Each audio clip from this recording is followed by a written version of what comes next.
હજી મારી પરીક્ષા બાકી લાગે.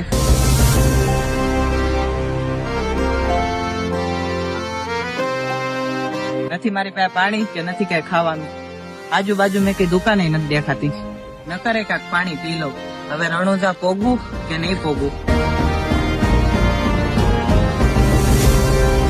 ભાઈ તકલીફ માં લાગી, ક્યાં જા બાર બપોરે? કઈ નહીં ભાઈ, રણુજા જાઉં છું મારી માનતા પૂરી કરવા.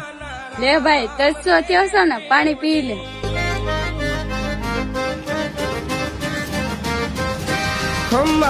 કઈ નઈ, તારી માનતા પૂરી થઈ ગઈ. જા. તમે કોણ મારી માનતા પૂરી કરવા વાળા? હું. રાત હું કાઢો છો? તમે કહેશો મારી માનતા કઈ પૂરી નહીં થઈ જાય. હું દર વર્ષે જાવ જ છું ને આ વર્ષે જવાનો જ છું. હા.